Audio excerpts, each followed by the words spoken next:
I've had letters dropped off at my house and things sent to my parents. Can you find this? Can you find that? That's the wonderful thing about Cumbria. Everybody knows somebody somehow.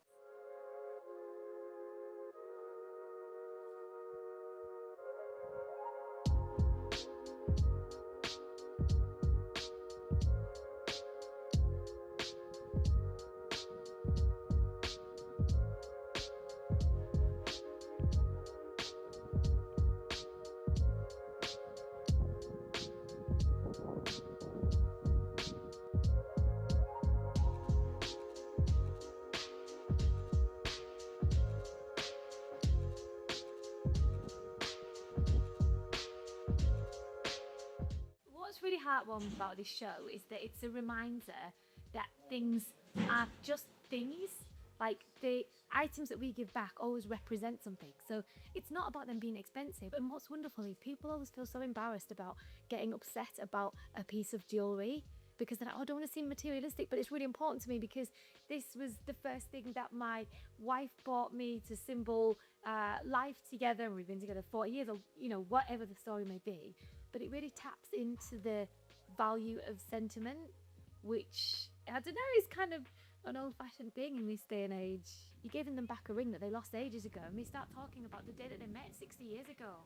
And the old romantic in me goes, oh, I want that, I watch all these couples walk out of here, and I'm like, that's life goals, isn't it? To spend your whole life with someone, navigating ups, downs, jobs, kids, everything that life throws at you, and life throws nonsense at you, to still be holding someone's hand at the end of all of that is, I don't know, that's the payday. I think all of those stories hit me. Maybe it's just because I'm not 19 anymore, but you kind of see people in the vintage chapters of their life and you think, you're still smiling, you're still upright, you're still laughing.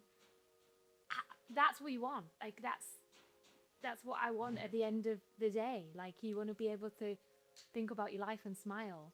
You could understand the makers of the show thinking, oh, we'll just show the good bits, like the bits where people are really smart. But this is a real reflection of life, and life is sometimes got disappointment in it, and we have to build these people up and say, we might have found your ring, we said everyone to look for it, but if you don't find it, then you have to kind of manage that. And what is always really catches me out, and the most remarkable thing is, if you craft something for them, create something for them, 9 times out of 10 they're almost as happy because they've got closure on what they've lost. The person who lost it doesn't feel so guilty, and they've got something new, and it's almost like a new chapter of their story. I am so pleasantly surprised by the people who have bought into the show and what it's about. My kids are in various sports teams, and loads of their mates go, did you find that? Did you do this? It's almost like it's the detectivist side of things, I think, that younger kids like. But yeah, I mean, it's kind of like a bundle joke. Comes at a festival in the summer, and every second person asks me to find something, and then I've had letters dropped off at my house and things sent to my parents. Can you find this? Can you find that? That's the wonderful thing about Cumbria. Everybody knows somebody somehow.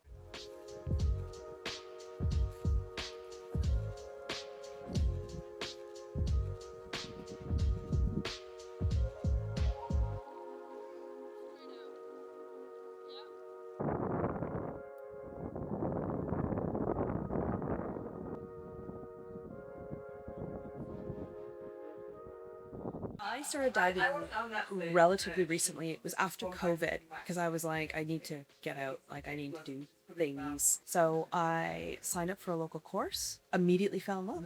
I really love diving. So free diving is a very small world because you need to have buddies. You need to dive with other people. And then the people who want to there's 3 different types of free divers. There's people who want to go really deep and they go on holidays where they dive to 40 meters.